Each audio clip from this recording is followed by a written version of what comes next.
नमस्कार मेरे प्यारे बच्चों, स्वागत है आप सभी का आपके अपने YouTube channel the PCM vision में।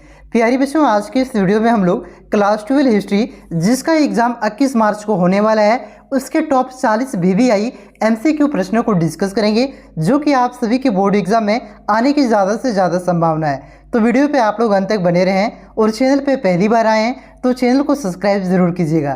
तो चलिए शुरू करते हैं और डिस्कस करते हैं एक एक करके टॉप 40 VVI MCQ प्रश्नों को। तो पहला क्वेश्चन है बच्चों कि हड़प्पा की खोज किसने किया था। एक क्वेश्चन मैंने आपको पहले भी करवाया हुआ है और आज फिर से रिपीट हो रहा है। तो इसका जो सही उत्तर क्या हो जाएगा, दयाराम साहनी। कब किया था तो याद रखिएगा 1921 ईस्वी में। ठीक है, उसके बाद देखिए अगला क्वेश्चन है कि तोलने की इकाई के रूप में सिंधुवासी किस अंक या उसके गुणक का व्यवहार करती थे। तो किस अंक या उसके गुणक का व्यवहार करते थे, 16 का। तो इस क्वेश्चन का right answer option number D हो जाएगा। उसके बाद देखिए अगला क्वेश्चन है कि हड़प्पा सभ्यता किस युग की सभ्यता है। तो जो हड़प्पा सभ्यता है आपका कांस्ययुगीन सभ्यता है। तो इस क्वेश्चन का right answer option number C हो जाएगा।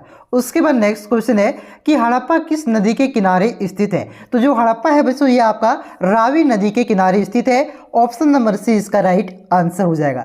अगर पूछे मोहनजोदड़ो कौन सी नदी के किनारे स्थित है तो ध्यान रखिएगा मोहनजोदड़ो आपका सिंधु नदी के किनारे स्थित है। उसके बाद देखिए अगला क्वेश्चन है कि सिंधु घाटी सभ्यता में विशाल स्नानागार के अवशेष कहाँ मिले। देखिए विशाल स्नानागार पूछे, अन्नागार पूछे तो सबसे चौड़ी सड़कें पूछे, ये तीनों आपका कहाँ पे मिला है। तो ये तीनों आपका मोहनजोदड़ो में मिला हुआ है। तो इस क्वेश्चन का राइट आंसर क्या हो जाएगा, ऑप्शन नंबर सी। उसके बाद अगला क्वेश्चन है कि सिंधु घाटी सभ्यता में सबसे विशाल नगर कौन सा था। तो सबसे विशाल नगर आपका मोहनजोदड़ो था। ऑप्शन नंबर 20 का करेक्ट आंसर होगा। देखिए इसमें दो तरह के क्वेश्चन पूछे जाते हैं, पहला के सबसे विशाल नगर और दूसरा आपका सबसे विशाल स्थान। अगर सबसे विशाल स्थान पूछे तब आपका धोलवीरा हो जाएगा, अगर सबसे विशाल नगर पूछे तब आपका मोहनजोदड़ो हो जाएगा। इन दोनों को आप लोग ध्यान रखिएगा, ये दोनों क्वेश्चन बार बार बोर्ड एग्जाम में पूछे जाते हैं। उसके बाद देखिए अगला क्वेश्चन है कि कोलकाता में स्थित एशियाटिक सोसाइटी की स्थापना किस वर्ष हुई थी। तो किस वर्ष हुआ था, 1784 में आपका एशियाटिक सोसाइटी की स्थापना हुआ था। तो ऑप्शन नंबर सी इसका सही उत्तर हो जाएगा। उसके बाद देखिए अगला क्वेश्चन है कि सिंधु सभ्यता की उत्तरी सीमा क्या थी। तो उत्तरी सीमा जो आपका था बच्चों ये था आपका मांडा। ऑप्शन नंबर सी इसका करेक्ट आंसर होगा। अगर पूछे दक्षिणी सीमा क्या थी तो याद रखिएगा दक्षिणी सीमा आपका दयमाबाद था। अगर पूछे कि पूर्वी सीमा क्या थी तो पूर्वी सीमा आपका आलमगीरपुर था। अगर पूछे कि पश्चिमी सीमा क्या थी तो जो पश्चिमी सीमा है आपका ये सुत का गेंडोर था। इन सभी दिशाओं को आप लोग ध्यान रखिएगा। ठीक है, दक्षिणी सीमा आपका दयमाबाद, पूर्वी सीमा आपका आलमगीरपुर और पश्चिमी सीमा आपका सुत का गेंडोर और यहाँ पे आपका उत्तरी पूछा है तो उत्तरी आपका मांडा था। ठीक है, उसके बाद देखिए अगला क्वेश्चन है कि सिंधु घाटी क्षेत्र के लोग भोजन को मीठा बनाने के लिए किसका प्रयोग करते थे। तो किसका प्रयोग करते थे, शहद का प्रयोग करते थे भोजन को मीठा बनाने के लिए। तो ऑप्शन नंबर सी इसका राइट आंसर हो जाएगा। उसके बाद देखिए अगला क्वेश्चन है कि हड़प्पाई लोग नीला लाजवर्द मणि कहाँ से प्राप्त करते थे। तो नीला लाजवर्द मणि आपका सुरतगही से प्राप्त करते थे। कहाँ से, सुरतगही से प्राप्त करते थे। ऑप्शन नंबर ये इसका राइट आंसर हो जाएगा। उसके बाद देखिए अगला क्वेश्चन है कि हड़प्पा सभ्यता के लोग सोना कच्चा माल के रूप में कहाँ से प्राप्त करते थे। तो सोना जो कच्चा माल के रूप में प्राप्त करते थे वो आपका दक्षिण भारत से प्राप्त करते थे। ऑप्शन नंबर 20 का सही उत्तर हो जाएगा। अगर पूछे कि तांबा कहाँ से प्राप्त करते थे तो तांबा आपका राजस्थान के खेतड़ी से प्राप्त करते थे। कहाँ से, राजस्थान के खेतड़ी से प्राप्त करते थे। इसे भी आप लोग ध्यान रखिएगा। अगर पूछे कि टीना कहाँ से प्राप्त करते थे तो टीना आपका अफगानिस्तान से प्राप्त करते थे। ठीक है, ये तीन धातु के बारे में आप लोग याद रखिएगा। कच्चा सोना आपका ये दक्षिण भारत से, तांबा आपका राजस्थान से और टीना आपका अफगानिस्तान से। ठीक है, उसके बाद देखिए नेक्स्ट क्वेश्चन है कि 1838 ईस्वी में ब्राह्मी लिपि को पढ़ने में सर्वप्रथम सफलता किसे प्राप्त हुई। तो ये किसने सबसे पहले ब्राह्मी लिपि को पढ़ा था तो जेम्स प्रिंसेप ने पढ़ा था। किसने, जेम्स प्रिंसेप ने 1838 में ब्राह्मी लिपि को सबसे पहले पढ़ा था। ठीक है, तो ऑप्शन नंबर ये इसका सही उत्तर हो जाएगा। उसके बाद देखिए अगला क्वेश्चन है कि मौर्य काल में किस लिपि का प्रयोग सबसे सर्वाधिक हुआ था। तो सबसे ज्यादा किस लिपि का प्रयोग हुआ था तो ब्राह्मी लिपि का प्रयोग हुआ था। ऑप्शन नंबर डी इसका सही उत्तर हो जाएगा। उसके बाद देखिए अगला क्वेश्चन है कि अशोक की कलिंग विजय का उल्लेख किस शिलालेख में मिलता है? तो ये 13वीं शिलालेख में अशोक की कलिंग विजय का उल्लेख मिलता है। ठीक है, तो ऑप्शन नंबर सी इसका राइट आंसर हो जाएगा। और ये कलिंग युद्ध आपका कब हुआ था? तो ये कलिंग युद्ध आपका 261 ईसा पूर्व में हुआ था। इसे भी याद रखिएगा, पहले मैंने आपको करवाया है, कोई बात नहीं, अभी याद कर दीजिए, रिविजन करवा दे रहा हूँ। उसके बाद देखिए अगला क्वेश्चन है कि हाथी गुफा अभिलेख किससे संबंधित है? तो ये आपका खारवेल से संबंधित है। ऑप्शन नंबर डी इसका सही उत्तर हो जाएगा। नेक्स्ट क्वेश्चन है कि राजगीर कितने पहाड़ियों से घिरा हुआ था? तो राजगीर आपका 5 पहाड़ियों से घिरा हुआ है। ऑप्शन नंबर बी इसका सही उत्तर हो जाएगा।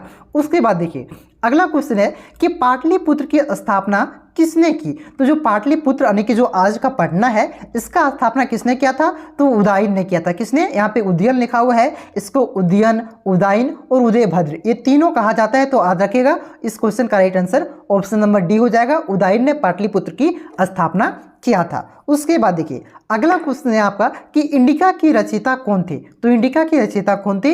ये था आपका मेगास्थनीज। ठीक है, ये मेगास्थनीज आपका जो चंद्रगुप्त मौर्य के दरबार में राजदूत बनकर के आया था। ठीक है, तो ऑप्शन नंबर डी इसका करेक्ट आंसर हो जाएगा। इंडिका पुस्तक के रचयिता कौन थे? तो मेगास्थनीज थे। तो थोड़ा सा कॉल आ गया था इस वजह से। चलिए अगले क्वेश्चन पे आते हैं। अगला क्वेश्चन है कि सारानाथ स्तंभ किसने बनवाया? तो ये जो सारानाथ का स्तंभ है बच्चों, ये आपका अशोक ने बनवाया था, यानी कि अशोक मौर्य ने। तो ऑप्शन नंबर ये इसका सही उत्तर हो जाएगा। उसके बाद देखिए अगला क्वेश्चन है कि 187 ईसा पूर्व में अंतिम मौर्य सम्राट बृहदस्थ का वध किसने किया था? तो जो आपका अंतिम मौर्य सम्राट है ये कौन है? बृहदस्थ है। इसका वध किसने किया था? तो पुष्यमित्र शुंग ने इसका वध किया था और अपने एक नए वंश शुंग वंश की स्थापना किया था। ठीक है, तो इस क्वेश्चन का right answer option number B हो जाएगा। उसके बाद देखिए अगला क्वेश्चन है कि महात्मा बुद्ध का जन्म किस स्थान पे हुआ था? तो महात्मा बुद्ध का जो जन्म है आपका ये नेपाल के लुम्बिनी में हुआ था। कहाँ पे? नेपाल के लुम्बिनी में महात्मा बुद्ध का जन्म हुआ था। तो ऑप्शन नंबर ये इसका करेक्ट आंसर होगा। देखिए पूछिए अगर कि महात्मा बुद्ध को ज्ञान की प्राप्ति कहाँ हुआ था? तो महात्मा बुद्ध को ज्ञान की प्राप्ति बोध गया में होता है। कहाँ पे? बिहार के गया में। अगर पूछे कि पहला उपदेश उन्होंने कहाँ पे दिया? तो आज रखिएगा पहला उपदेश उन्होंने सारानाथ में दिया था। कहाँ पे? सारानाथ में। और पूछे सबसे ज्यादा उपदेश यानी कि सर्वाधिक उपदेश कहाँ पे दिया था? तो याद रखिएगा श्रावस्ती में। और महात्मा बुद्ध की मृत्यु कहाँ पे हुआ था? तो ये आपका कुशीनगर में उसकी मृत्यु हुआ था। ठीक है, ये सारा क्वेश्चन आपका बोर्ड एग्जाम में पूछा जाता है, तो इसे आप लोग ध्यान रखिएगा। तो इस क्वेश्चन में क्या पूछा था? जन्म पूछा था। तो जन्म आपका लुम्बिनी में हुआ था। उसके बाद देखिए नेक्स्ट क्वेश्चन है कि औरंगजेब की मृत्यु कब हुई? तो जो औरंगजेब का मृत्यु हुआ था ये आपका 1707 ईस्वी में हुआ था। ऑप्शन नंबर ये इसका सही उत्तर होगा। उसके बाद देखिए अगला क्वेश्चन है कि दीपवंश और महावंश ग्रंथ किस देश से संबंधित है? तो जो दीपवंश और महावंश ग्रंथ है ये आपका श्रीलंका से संबंधित है। ऑप्शन नंबर डी इसका सही उत्तर होगा। उसके बाद देखिए अगला क्वेश्चन है कि महात्मा बुद्ध की शिक्षाएं किसमें संकलित है? तो जो महात्मा बुद्ध की शिक्षाएं हैं आपका ये सुत्त पिटक में संकलित है। किसमें? सुत्त पिटक में। तो ऑप्शन नंबर ये इसका करेक्ट आंसर होगा। उसके बाद देखिए अगला क्वेश्चन है कि अकबर की मृत्यु कब हुई थी? तो जो अकबर का मृत्यु है ये आपका 1605 ईस्वी में हुआ था। ऑप्शन नंबर डी इसका करेक्ट आंसर होगा। देखिए अकबर का जन्म कब हुआ था और कहाँ हुआ था आप लोग कमेंट करके जरूर बताइए, क्योंकि ये अकबर का जन्म कब और कहाँ हुआ था एक क्वेश्चन आपका सब्जेक्टिव मॉडल पेपर में भी था। ठीक है, तो वहाँ पे मैंने बताया था, देखते कितना बच्चों को याद है, कमेंट करके जरूर बताइएगा।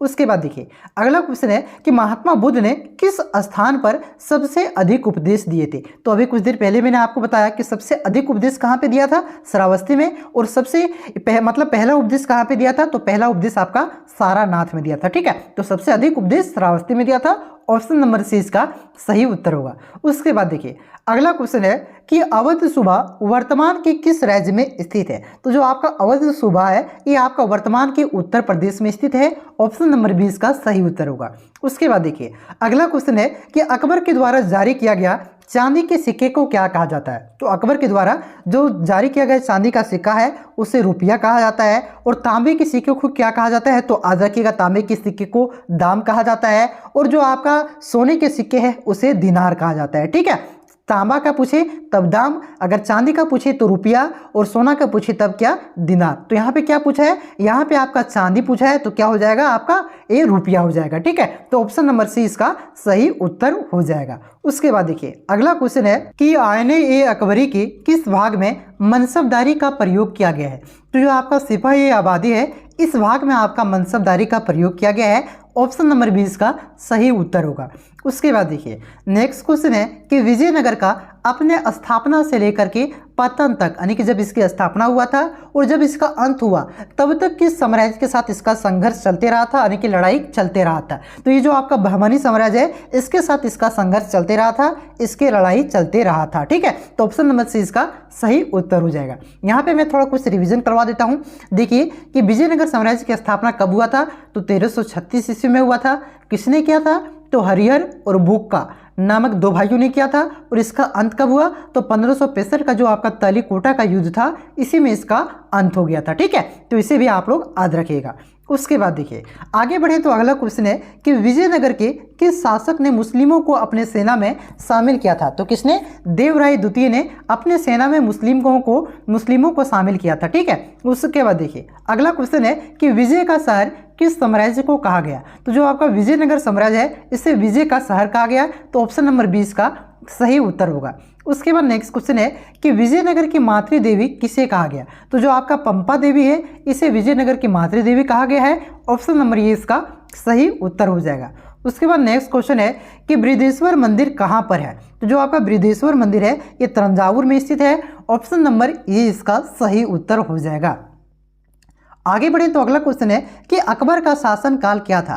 तो जो अकबर का शासनकाल था बच्चों ये पानीपत के द्वितीय युद्ध यानी कि 1556 से लेकर के आपका जब इसके मृत्यु हो जाती है 1605 में तब तक इसका शासन चला था। ठीक है, तो 1556 से लेकर के 1605 तक अकबर का शासनकाल था। उसके बाद देखिए अगला क्वेश्चन है कि तीर्थ यात्रा कर को किस मुगल शासक ने समाप्त किया था। तो किसने समाप्त किया था, तो ये अकबर ने समाप्त किया था तीर्थ यात्रा कर, यानी कि आप तीर्थ कीजिएगा ना, चारों धाम जो जाते हैं अगर आप तीर्थ कीजिएगा तो आप पर टैक्स लगाया जाता था। तो इसको किसने समाप्त किया था, तो अकबर ने। और जजिया कर को भी कब अकबर ने समाप्त किया, तो याद रखिएगा जजिया कर को भी अकबर ने 1564 में समाप्त किया था। ठीक है, पूछेगा जजिया कर को किसने समाप्त किया था, तो ये आपका अकबर ने समाप्त किया था। कब, 1564 में। और तीर्थ यात्रा कर को भी अकबर ने ही समाप्त किया था। उसके बाद देखिए नेक्स्ट क्वेश्चन है कि बुलंद दरवाजा का निर्माण किस मुगल शासक ने किया था। तो बुलंद दरवाजा का निर्माण भी अकबर ने करवाया था। और ये कब करवाया था, जब गुजरात से वो जीत करके आया था तब बुलंद दरवाजा का निर्माण करवाया था। ठीक है, क्वेश्चन पूछता है कि कहाँ के विजय के उपलक्ष्य में बुलंद दरवाजा का निर्माण करवाया गया था। तो गुजरात विजय के उपलक्ष्य में बुलंद दरवाजा का निर्माण अकबर ने करवाया था। उसके बाद देखिए अगला क्वेश्चन है कि चांदनी चौक यानी कि दिल्ली का डिजाइन किस मुगल महिला ने तैयार किया था। तो जो आपका जहां आ रहा था ना, ये जहां आ रहा ने आपका चांदनी चौक का डिजाइन तैयार किया था। उसके बाद देखिए विश्व का प्रथम लोकतांत्रिक व्यवस्था किस महाजनपद में मिलती है। तो जो आपका लिच्छवी महाजनपद है इसमें आपका क्या मिलता है, विश्व की प्रथम लोकतांत्रिक व्यवस्था आपका मिलता है। उसके बाद नेक्स्ट क्वेश्चन है कि बुद्ध की मानवाकार मूर्ति पहली बार किस कला में बनाई गई। तो जो आपका मथुरा कला है इस कला में आपका बुद्ध की पहली मानवाकार मूर्ति बनाई गई थी। ठीक है, तो ऑप्शन नंबर ये इसका करेक्ट आंसर हो जाएगा। तो यहाँ पे मैंने टोटल 40 VVIE क्वेश्चन आप सभी को करवाए। ये क्वेश्चन आपके बोर्ड एग्जाम की दृष्टि से काफ़ी ज़्यादा इंपॉर्टेंट था और